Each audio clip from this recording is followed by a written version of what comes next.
Volvemos el día de hoy a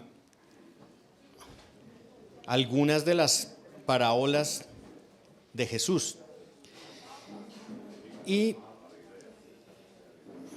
vamos a estar esta mañana en una que creo que antes no habíamos estudiado acá, y en parte esa es la razón por la que la vamos a abordar, porque es una de las menos enseñadas. ¿Cuántos tuvieron la oportunidad de leer el pasaje, la parábola, antes de venir acá?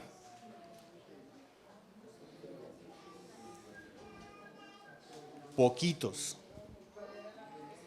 Últimamente estamos haciendo el deber de mandarles el pasaje del que vamos a hablar y vamos a estudiar con anterioridad. ¿Para qué? Para que usted lo pueda leer, ¿cierto? Y pueda tomar mayor provecho de él. El tiempo aquí no es suficiente para decir todo lo que quisiéramos. Eso va a preparar su mente y su corazón y va a abrir inquietudes. Y no vamos a tener que leer aquí el pasaje. ¿Por qué? Porque usted ya lo leyó en su casa. Incluso ahí les invitamos a leer el contexto del pasaje para que usted lo pueda entender mejor. Muchas veces no tenemos mucho provecho porque no pasamos más tiempo en la palabra. Pero bueno, atendiendo a que muy poquitos lo hicieron, vamos a leerlo. Estamos en Mateo 25, versículo 1. ¿Recuerdan el título de este mensaje? También estaba ahí en el anuncio.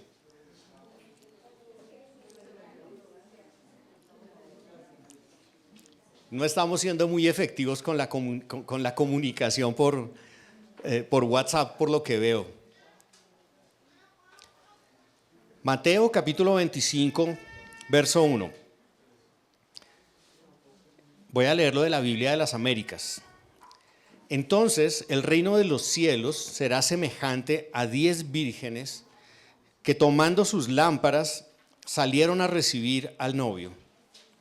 Y 5 de ellas eran insensatas y 5 prudentes, porque las insensatas al tomar sus lámparas no tomaron aceite consigo, pero las prudentes tomaron aceite en frascos junto con sus lámparas.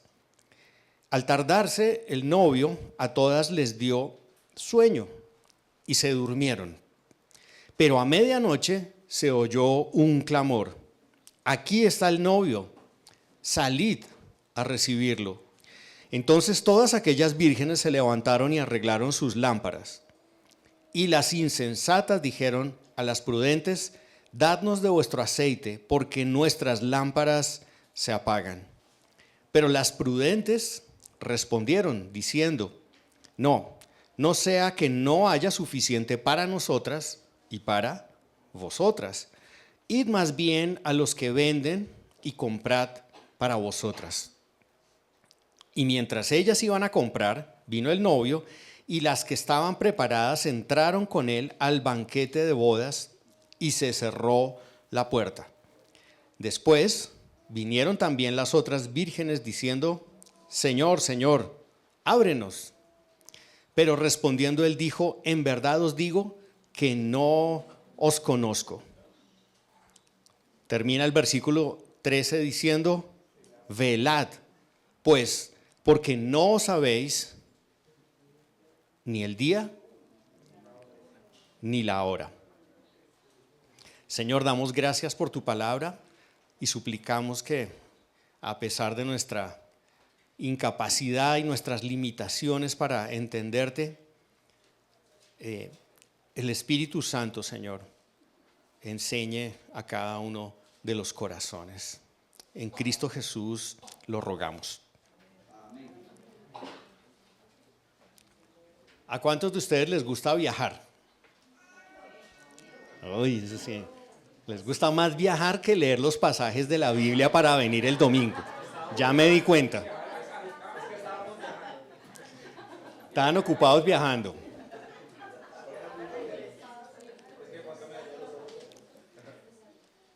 Imagínese usted que tiene un viaje programado. Se va a ir a un lugar paradisiaco. Y ya saben qué fecha es. Usted lo programó, lo preparó, apartó el tiempo, dejó sus asuntos arreglados, compró su tiquete, fue y compró ropa especial para su viaje, sacó el permiso de su trabajo o de su universidad o de su colegio y espera impacientemente el día que se va a ir de viaje. Llega al aeropuerto, ansioso, 3 horas antes para prevenir cualquier trancón. Entrega su equipaje, está emocionado. Y cuando va a cruzar por migración, mete la mano en su bolso. ¿Dónde está el pasaporte? No está el pasaporte. ¿Dónde está el pasaporte? Y le dicen, sin pasaporte usted no puede pasar. Necesita el pasaporte. Y usted se enoja, discute, pelea, llama a los supervisores, se pone a llorar, pero no lo dejan entrar. Finalmente, usted sale corriendo a su casa a ver si alcanza a volver por el pasaporte. Hace todo lo que puede y regresa. Pero cuando regresa, ¿qué sucede? Usted ya ve cómo el avión está despegando. ¿Le ha sucedido alguna vez? Yo conocí a unos que casi que les sucede. No digo quiénes son, pero...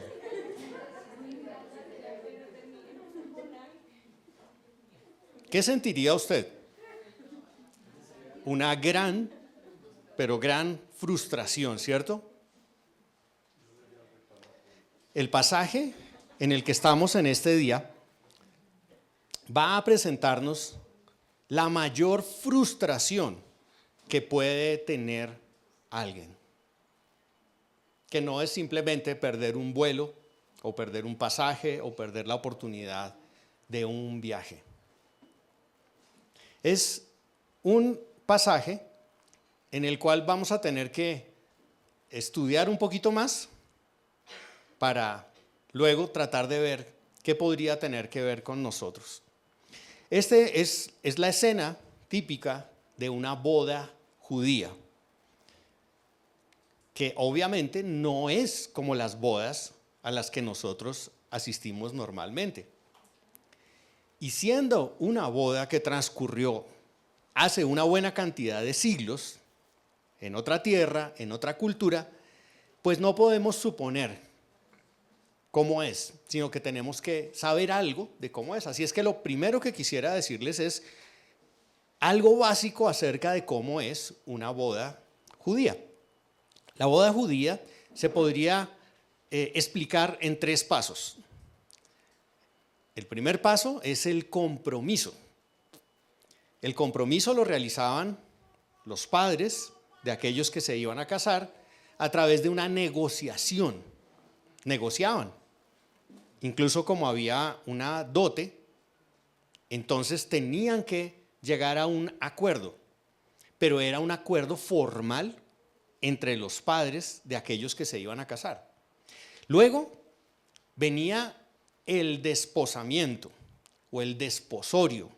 En ese desposorio había una ceremonia en casa de los padres de la novia en donde se hacían votos mutuos delante de testigos y se daban regalos y era un acuerdo vinculante. Es decir, eso era, mejor dicho, estar virtualmente casado sin estar casado. Ese era el desposorio. Y solo, dicen los historiadores, aproximadamente un año después, es que se llevaba a cabo el matrimonio. Algunos dicen que eso se hacía como una prevención para ver que no se estuvieran casando porque estaban embarazados, porque había sucedido algo ahí, sino que era una garantía de que eso se estaba haciendo correctamente. Pero era tan fuerte ese vínculo del desposorio que si llegase a pasar algo, por ejemplo, con el novio, la novia ya era considerada viuda. Es decir, este era un compromiso con casi nada de posibilidades de que se echara para atrás. Por eso es que recordamos esa situación que vivieron José y María, que era tan complicada y tan comprometedora, en la que actuó la providencia divina y la soberanía de Dios para que eso resultara bien. El matrimonio, finalmente, todo este tiempo después, era una especie de procesión del novio con sus amigos, varones, que van a la casa del padre de ella para tomarla y que el novio, bueno, ahorita lo aclaramos, la lleve en esa procesión al lugar, a su casa, donde se realizaba la celebración que podía durar una semana. ¿Se imagina una boda de esas de una semana? Creo que aquí nadie se casaría. Y ahí, en ese lugar a donde tenía que llegar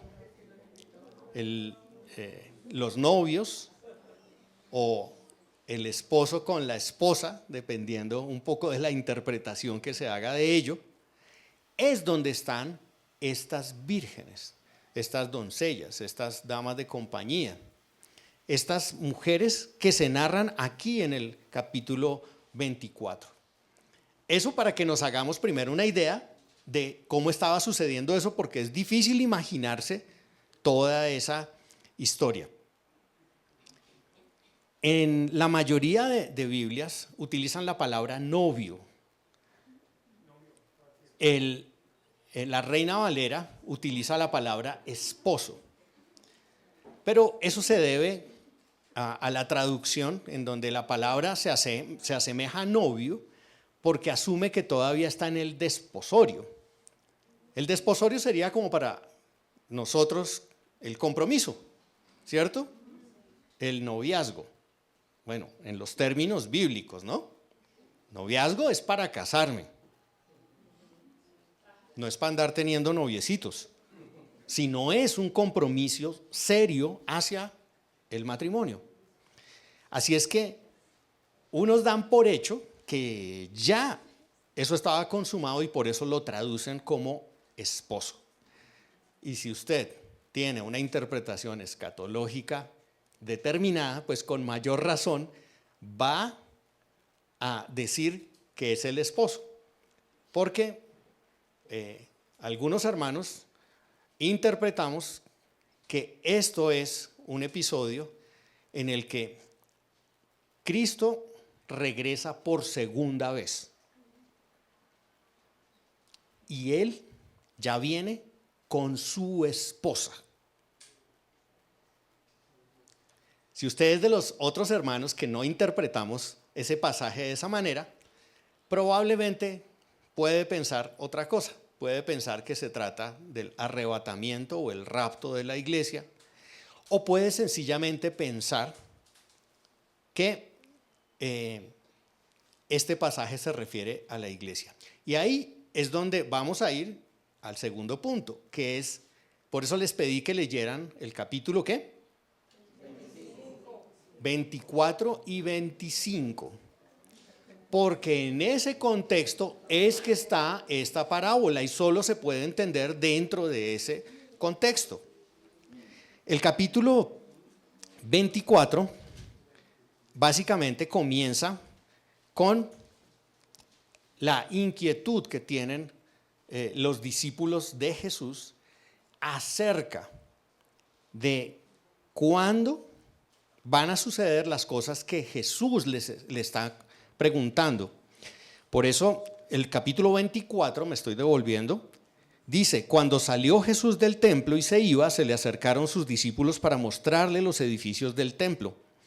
Mas respondiendo, él les dijo: ¿veis todo esto? En verdad os digo, no quedará aquí piedra sobre piedra que no sea derribada. Luego en el versículo 3, y estando él sentado en el monte de los olivos, a esto se le llama tradicionalmente el discurso del monte de los olivos, que muchos entienden como un discurso de despedida de Jesús, porque justo después de estos sucesos es que va a ir a la cruz. Les dice, cuando se le acercan los discípulos en privado, Marcos 13:3 nombra algunos discípulos en particular, 3 de ellos. Por eso muchos creen que fue a ellos a quien se les respondió esta pregunta. ¿Cuál es la pregunta? Dinos, le dijeron a Jesús, ¿cuándo sucederá esto y cuál será la señal de tu venida y de la consumación de este siglo? Esa era la inquietud que ellos tenían. ¿Cuándo es que iban a suceder estas cosas de las que Jesús estaba hablando? Y todo el capítulo 24 se dedica a responder esas preguntas. Preguntas que tienen que ver con el fin de los tiempos. Ahora, es necesario conocer ese contexto para poder entender qué quiere decir esa parábola. Este capítulo 24 narra básicamente la tribulación y la gran tribulación, los episodios finales antes del regreso de Cristo a la tierra. Allí da básicamente una explicación. Y esa explicación es la que ambienta lo que ahora va a decir en el capítulo 25. En el capítulo 24 hay un énfasis doctrinal, mientras en el capítulo 25 el énfasis es una exhortación, un ánimo, un llamado por causa de lo que dijo en el capítulo 24. No sé cómo comienza el versículo 1 del capítulo 25 en su Biblia. En la mía dice entonces. ¿Cómo dicen en las suyas? ¿Una que diga diferente? Ok. Esta palabra une el capítulo 24 con el 25. En vista de todo lo que ya les he dicho que va a suceder, entonces les voy a contar una parábola, ¿cierto?, que describe el reino de los cielos. Y no lo hace como en otros lugares donde describe el reino de los cielos como el reino de los cielos es como, sino dice el reino de los cielos será. ¿Por qué? Porque está hablando de los últimos tiempos. Está dirigiéndose hacia ese tiempo futuro. Está haciendo una descripción de lo que va a suceder en ese tiempo futuro.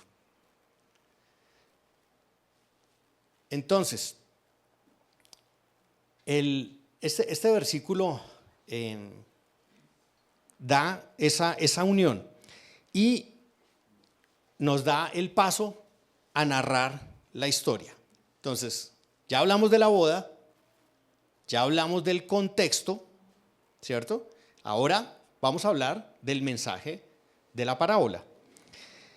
En el mensaje se nos dice, se compara este reino de los cielos futuro, esto que sucederá en el futuro, con 10 vírgenes que tomando sus lámparas salieron a recibir al novio o al esposo, según la traducción que tenga, pero entendiendo esto del desposorio y por qué muchos consideran que no es simplemente novio, sino ya es un esposo.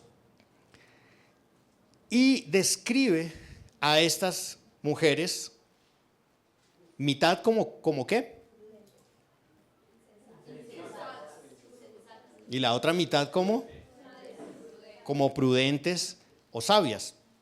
Esos primeros versículos explican por qué las vírgenes insensatas no fueron capaces de recibir al esposo.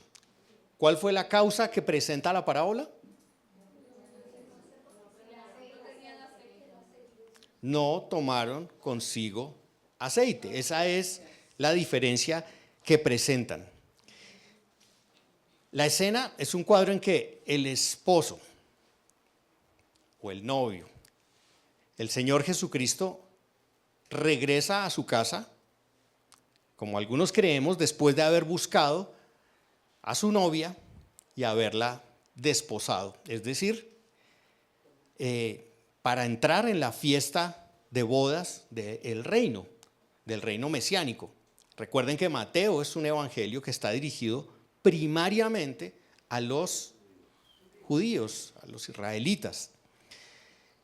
Las vírgenes, pues obviamente, primariamente, por el contexto, deben referirse al pueblo de Israel, pero por extensión a todo el pueblo de Dios. Y respecto de esta etapa tercera en donde se realiza el matrimonio, que se celebra un año después, pues el novio o el esposo es la figura central, en donde se centran todas las atenciones.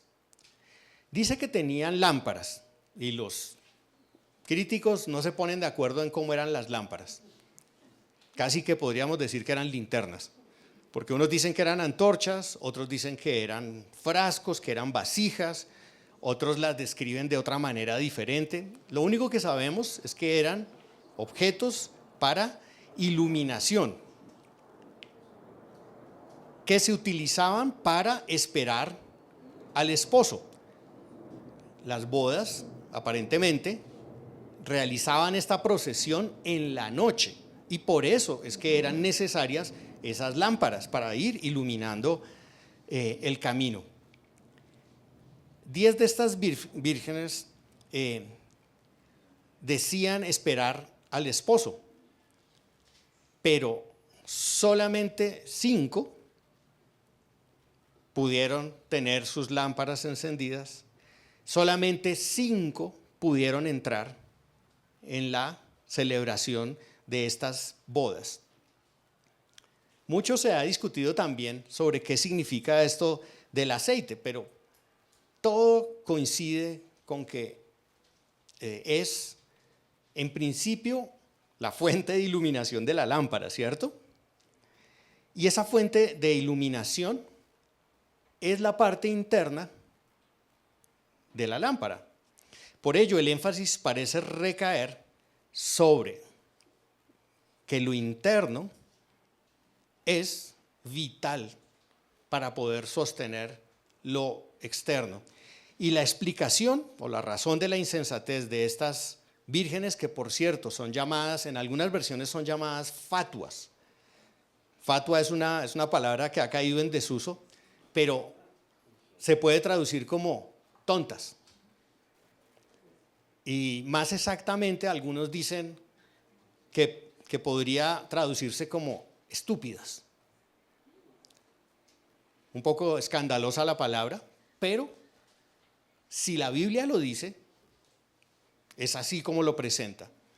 Otra posible traducción que se utiliza en otros pasajes de la Biblia es locas. O sea, una persona que no tiene uso normal de su entendimiento. Esas son las insensatas. Y el problema con ellas es que no tomaron aceite, y la primera pregunta que nos hicimos acá fue: ¿por qué no tomaron aceite? No se nos está diciendo explícitamente, pero si era tan fácil, si unas podían hacerlo, ¿por qué las otras no podían hacerlo? ¿Serían que se les olvidó? ¿Salieron de afán de la casa? No, esto fue antes. Estamos en los primeros versículos apenas. Lo que creo que sucedió es que hubo no un olvido, sino una negligencia deliberada. Hace 8 días, Carlos, nuestro hermano Carlos, estuvo hablando en segunda de Pedro, y parece que la palabra clave de ese mensaje fue: y por alguna razón yo creo que el Señor, porque no nos pusimos de acuerdo, sino que hace mucho tiempo estos temas están destinados, creo que nos está hablando un poco de lo mismo. Estas mujeres creo que revelan una negligencia deliberada. Y es sobre esa negligencia deliberada que nosotros debemos meditar en esta mañana. No es poca cosa lo que sucede en esta parábola. Las parábolas a veces nos sorprenden con las cosas que cuentan. Sus finales a veces son inesperados, pero este es trágico, trágico. Esa palabra fatua o insensata puede, en el diccionario de la Real Academia, dice que es algo lleno de presunción, de vanidad infundada y ridícula. O sea, alguien vanidoso, presumido, presuntuoso, petulante, jactancioso, y bueno, y cuántas cosas más. Lo contrario sería alguien humilde, sencillo, modesto. Y habla también de la palabra que ha caído en desuso, diciendo que es alguien falto de razón o entendimiento. Las 5 mujeres aquí prudentes, las 5 vírgenes prudentes, pensamos que tenían santidad interior, mientras que las 5 insensatas solo tenían una profesión externa de santidad. O sea que probablemente para esos tiempos finales, como se describe en segunda de Timoteo, podían tener una forma de piedad, pero sin el poder de dicha piedad. Tenían una profesión, por decirlo así, una llama que no producía calor. Tenían una apariencia. Y ahora que nosotros vivimos en el mundo de las apariencias, porque vivimos ahora todos en el internet, pero no sabemos si es cierto lo que aparece ahí en el internet o no. Muchas personas se presentan allí maravillosamente felices, pero la realidad muchas veces suele ser otra. O como lo dijo Isaías y Jesús lo citó, para el caso de la iglesia, pueden ser personas que con su boca le alaban, ¿cierto? Pero su corazón está lejos de Dios. Te propongo que vayas pensando cómo estás tú externamente, cuáles son tus acciones, pero cuáles son tus motivaciones, qué es lo que hay en tu corazón, qué es lo que te mueve en realidad. Las prudentes creo que serían verdaderos discípulos del Mesías. Las insensatas sugieren que solamente aparentaban ser discípulos. Las vírgenes insensatas cometieron un acto absurdo y era intentar encender una lámpara sin combustible. Ese es el error de quienes piensan que hacer cosas solamente externas son realmente la piedad. Así es que lo más importante en lo que hacemos son las motivaciones internas por las cuales las hacemos. Porque podríamos ver grandes mecenas de la obra social en este mundo, pero honestamente dudo que sus motivaciones sean santas. Al avanzar en la parábola, dice que en el versículo 5, dice, al tardarse el novio, a todas ellas les dio sueño y se durmieron, pero a medianoche se oyó un clamor. Aquí está el novio, salid a recibirlo. Esa tardanza del novio, muchos la interpretan como el espacio entre la primera venida de Cristo y su segunda venida aquí a la tierra. Y para muchos existe la curiosidad de saber cuándo será. El temor de qué tan pronto será, si nadie sabe ni del día ni de la hora.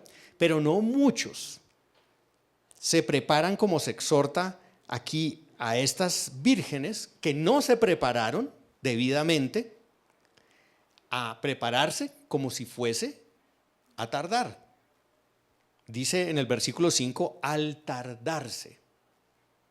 Algunos incluso se burlan de la venida de Jesús y dicen, ¿dónde está? Que dicen que viene y nada que viene y nada que viene. Pero Él tiene su tiempo perfecto. Dice que al tardarse les dio sueño y se durmieron. Quisiera hacer énfasis en que estas vírgenes insensatas no estaban preparadas. Y un llamado en esta mañana para nosotros es a estar preparados. ¿Usted se preparó para trabajar? Fue al colegio, hizo 11 años de colegio, de pronto fue a la universidad, se fue a hacer un cursito para aprender lo que tenía que hacer. En su trabajo de pronto lo entrenaron. La verdad es que nosotros nos preparamos para muchas cosas. Planeamos. E incluso ser un discípulo requiere que yo calcule el costo. Eso fue lo que dijo Jesús. Que el que quiera ser un discípulo, contó otras parábolas diciendo, es como un rey que va a la guerra y hace cálculos. Y antes de irse a pelear, mira a ver con quién es que se va a enfrentar. Eso es prepararse. Si va a construir una torre, mide los materiales, calcula el tiempo, qué necesita, qué herramientas.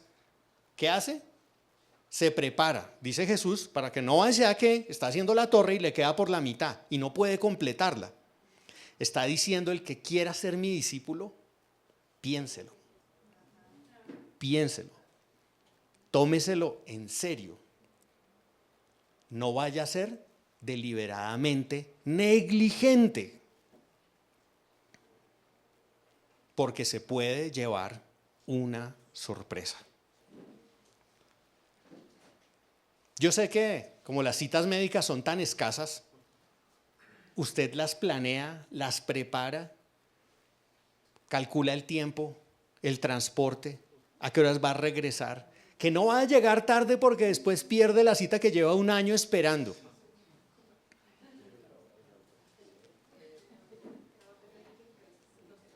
Pero, ¿hace lo mismo cuando viene a reunirse a la iglesia?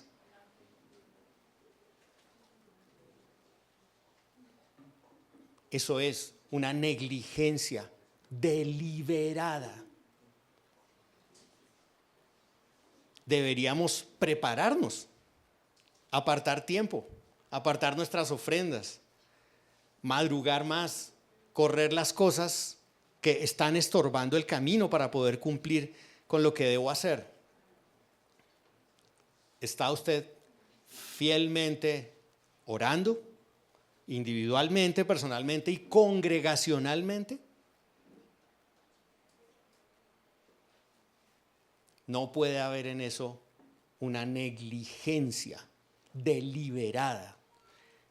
Carlos habló hace 8 días de la diligencia y esta mañana estamos hablando de la negligencia deliberada, que bien puede existir en medio de nosotros, porque no nos ocupamos con temor y temblor de nuestra salvación. La tomamos como algo liviano, como algo que se hace los domingos. La vida transcurre de lunes a sábado y los domingos, bueno, vamos por allá.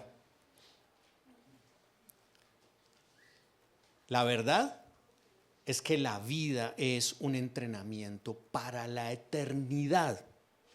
Para la eternidad. Entonces, ¿por qué no prepararnos y por qué no colocar nuestros ojos, nuestra mira en lo eterno en vez de lo temporal? En lo invisible, ¿en lugar de qué?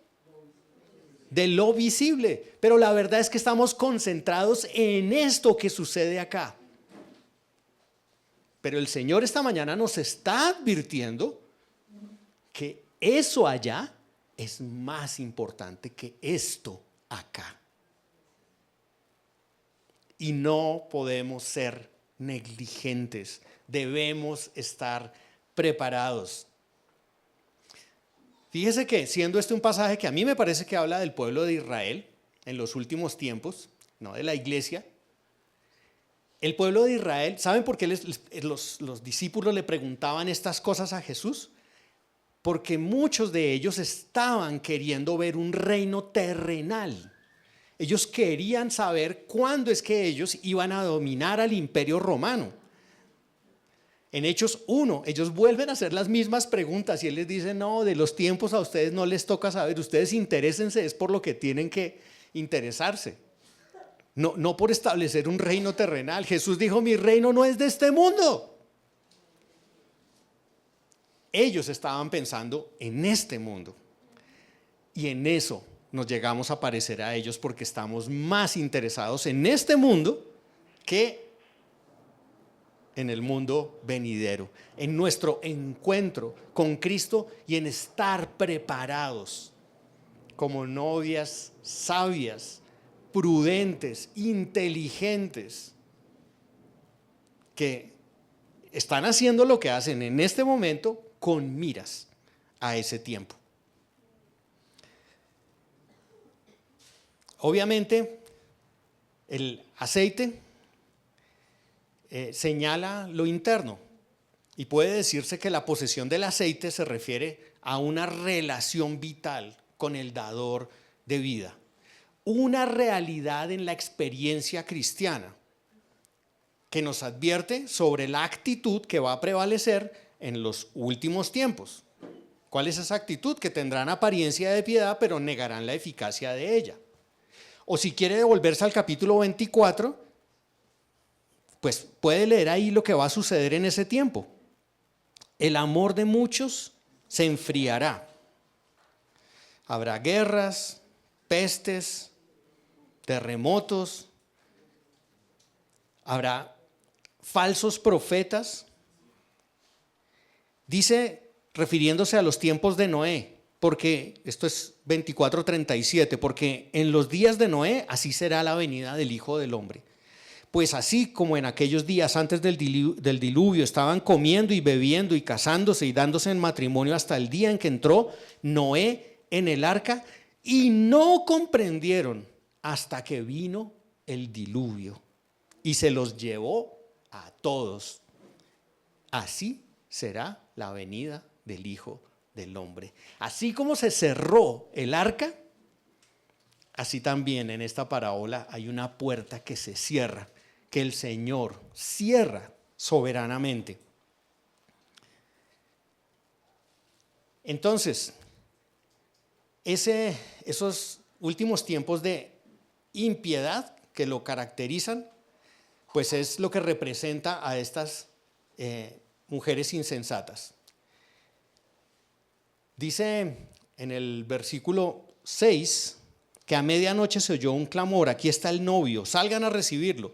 Y ese clamor es un clamor sorpresivo, es como algo que sugiere urgencia. Y es interesante que hasta este punto casi que no podríamos distinguir a estos dos grupos de 5 y 5 vírgenes, si no es porque en la parábola se les llama insensatas y prudentes.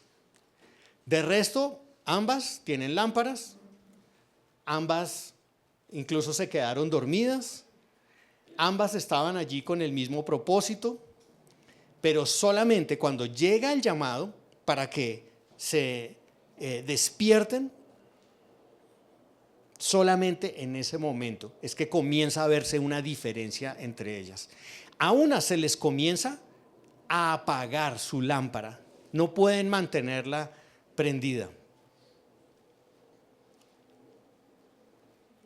Tanto para Israel como para la iglesia, yo creo que tenemos un llamado a no dormir, pero la verdad es que todos en algún sentido nos dormimos y todos necesitamos, unos salvación y otros consagración.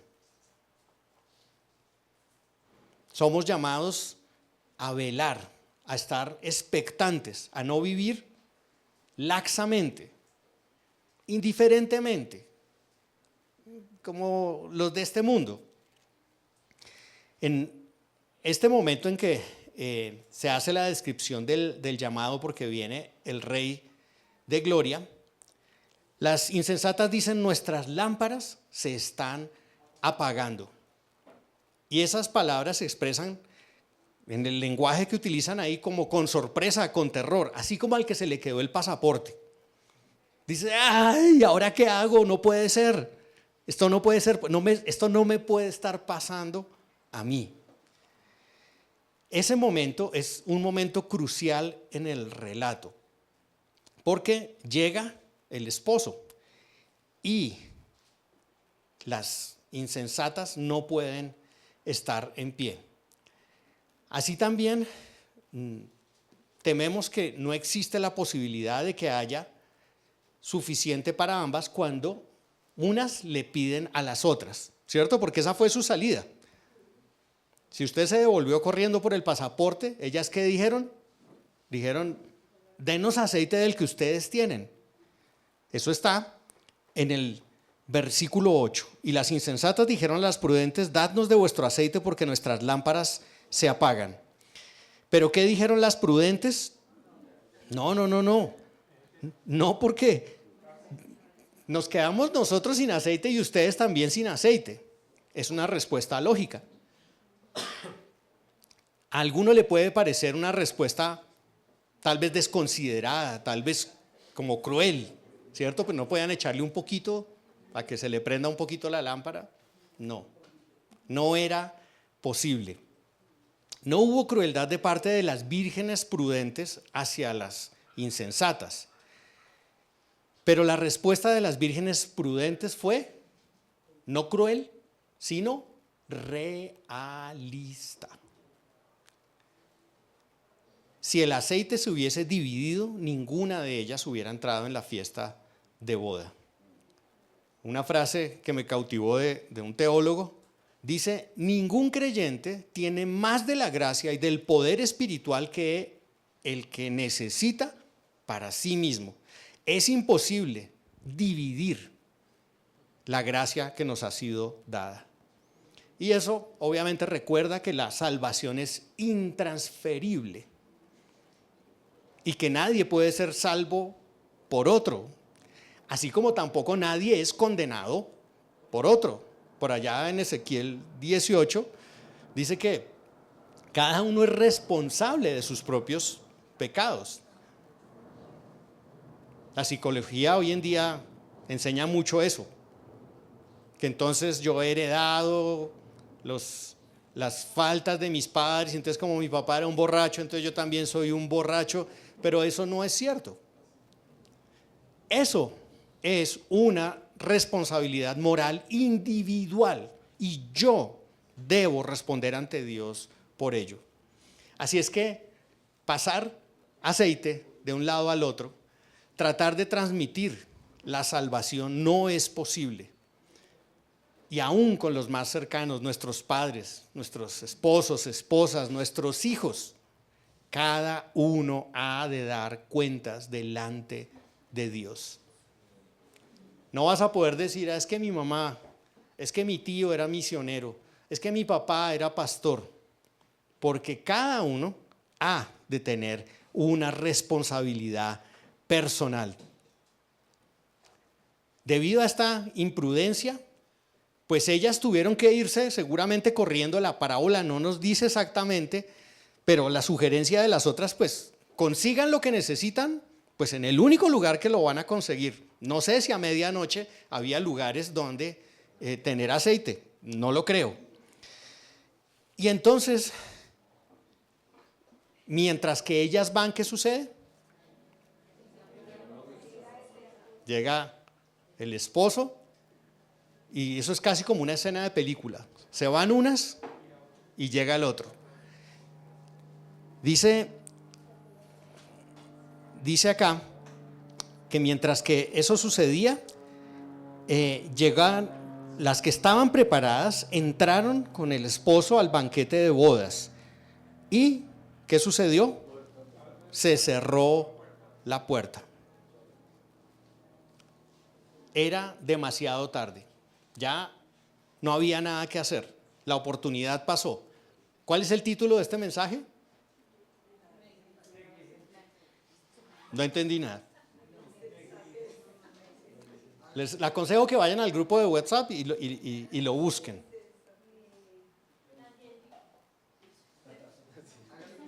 ¿Quién da más? La última oportunidad.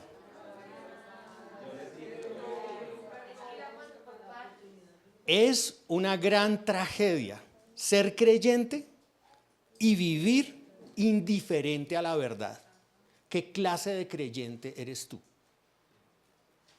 ¿Un creyente maduro, espiritual, piadoso? Pero peor todavía que ser un creyente y vivir indiferente a la verdad, es una mayor tragedia hacer una profesión solamente de fe y así estar vacío en realidad. Es decir, pensar que eres creyente y no serlo en realidad. Eso sí que es para sentarse a llorar. Qué palabras tan duras las que hay en esta parábola, pero esas son las palabras de Jesús en esta mañana. La oportunidad es algo que necesitamos valorar. Adán, en el huerto del Edén, perdió una gran oportunidad. Moisés perdió una gran oportunidad y no pudo entrar a la tierra prometida. Sansón perdió la oportunidad de servir a Dios por causa de su pecado. Saúl, el rey Saúl, perdió la oportunidad por causa de su desobediencia.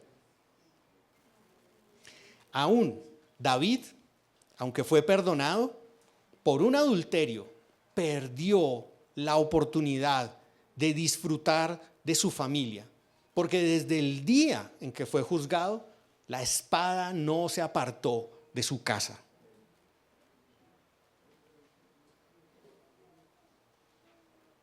¿Nunca se han preguntado por qué cuando en la última cena Jesús dijo que iba a ser traicionado? Todos no se voltearon y dijeron, él, el canalla de Judas es. Antes, ¿qué sucedió? Uno por uno comenzaron a decir, Señor, ¿seré yo? ¿Seré yo? ¿Seré yo? Judas se veía como cualquier otro discípulo. ¿Y cuál fue el final de Judas? Se perdió. Se perdió. La última oportunidad. Usted mismo puede haberlo vivido en su vida. Seguro que quiere devolver la película porque perdió una oportunidad de estudio o de trabajo o no sé, hizo algo que nunca debió haber hecho, cometió un error. Pero esta que se describe aquí es la última oportunidad. Quisiera terminar en el versículo 13, porque esta exhortación final resume en buena medida lo que el Señor quiere decirnos en esta mañana. Versículo 13. Velad pues, porque no sabéis ni el día ni la hora. En el versículo anterior, en el 12, está la tragedia.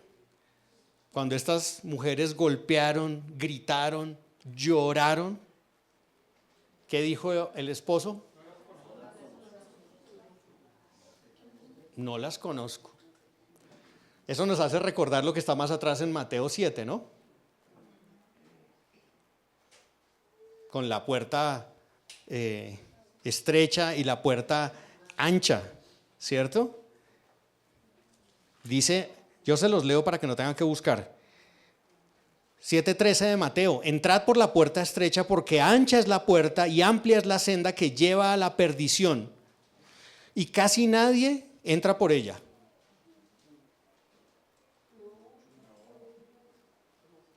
¿No? Entonces, ¿cómo es? Muchos. Esto no es algo que le pasa a unos poquitos. Dice que son muchos, muchos los que están engañados. Y antes, por el contrario, dice que estrecha es la puerta y angosta la senda que lleva a la vida y pocos son los que la hallan. Esto es realmente preocupante. En el versículo 21, refiriéndose a los falsos profetas, no todo el que me dice Señor, Señor. ¿Cómo le estaban diciendo estas vírgenes al esposo? Señor, Señor. Entrará en el reino de los cielos, sino el que hace la voluntad de mi Padre que está en los cielos.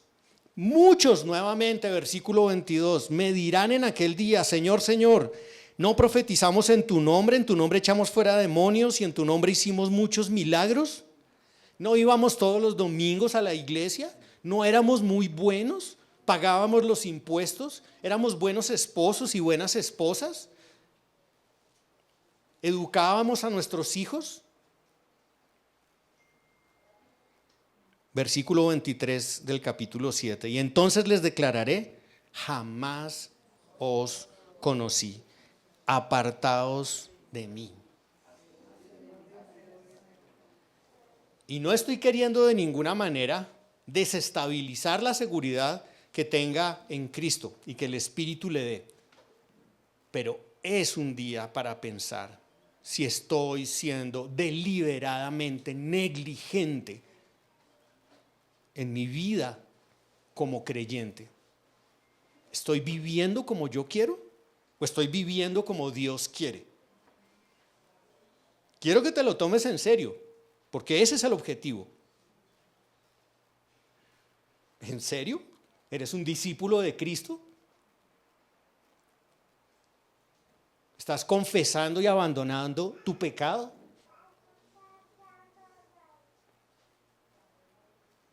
No podemos vivir como queramos los que hacen la voluntad de Dios. No porque seamos salvos por obras, somos salvos por gracia, por medio de la fe, pero esa fe se evidencia con nuestras vidas. Algún día voy a ir a tu casa y te voy a preguntar, ¿crees que mi vida realmente refleja algo de Cristo? ¿O me pierdo en medio de toda esta gente en el mundo? Y espero que seas honesto y me lo digas.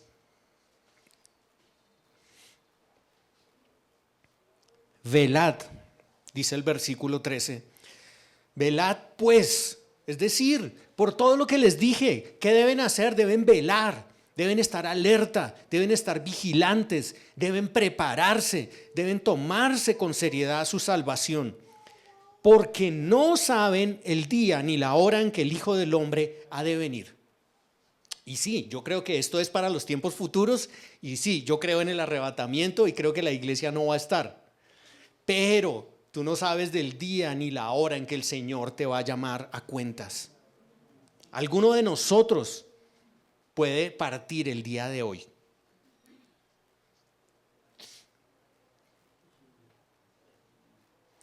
¿O es posible que el Señor regrese? Y entonces, ¿cómo nos hemos de presentar delante de Él? Y si morimos, recuerda lo que dice Hebreos, que el hombre está destinado para que muera una sola vez y después de esto, el juicio. Si estás aquí, mira, no lo prorrogues más. Cree en el Señor Jesucristo. Confía en Él, abandónate a Él. No confíes en ti mismo. Hoy podría ser tu día de salvación o tu día de condenación. ¿Por qué estamos diciendo que debemos estar alerta? ¿Por qué razón? Estar alerta, hoy sí vengo preparado. Estar alerta es tener la lámpara encendida. Eso es lo que califica para entrar en el reino de Dios. La parábola enseña una gran lección espiritual, pero lo que quiero dejar en tu mente es por qué necesitamos velar. En realidad, ¿qué nivel de apasionamiento y arrebato me produce a mí el cielo o me produce el reino de Dios? ¿Te emocionas hablando del reino de Dios? ¿Estás esperándolo? ¿Estás diciendo, ven pronto, Señor Jesús? ¿O eso? No, en realidad, las series de Netflix son más emocionantes. Vivimos de tal manera que todo el tiempo en nosotros se producen deseos. Todo el tiempo, siempre queremos algo.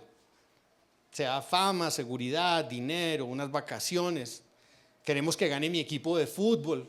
Todo el tiempo somos una máquina de producir deseos. Y el mundo que nos rodea lo sabe. Y el enemigo también lo sabe. Pero Pablo nos ha exhortado a no amoldarnos, a no conformarnos a este mundo, ahí en Romanos 12. Pero va a hacer todo lo posible por amoldarte. Tenemos que bajarle a la influencia del mundo porque ofrece las ofertas más atractivas. El mundo está tratando de que te conformes a él. Pero Proverbios 4:23, ¿qué dice?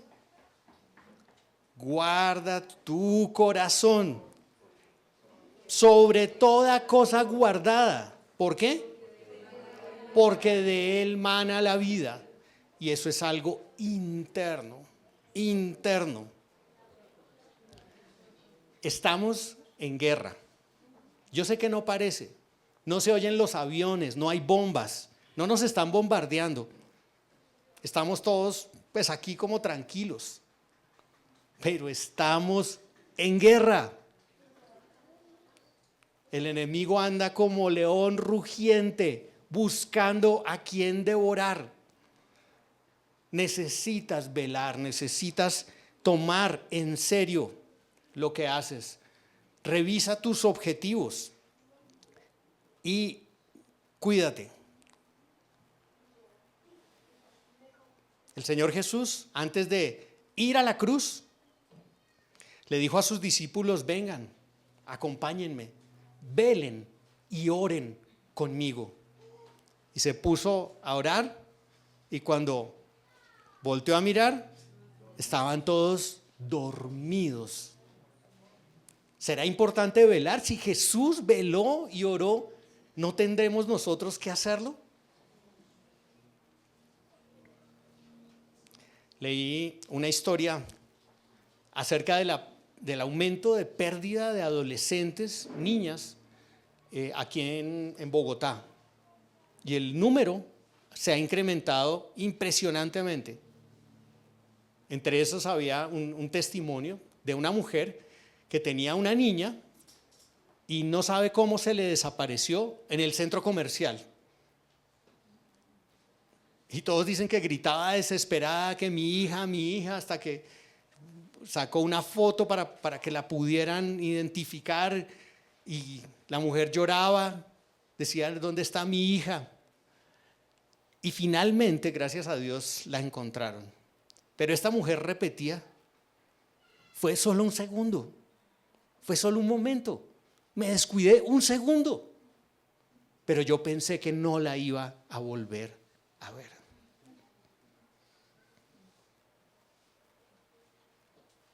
Estar alerta y vigilante, porque no sabemos qué oportunidad será la que nosotros tendremos, es lo que el Señor pide de nosotros.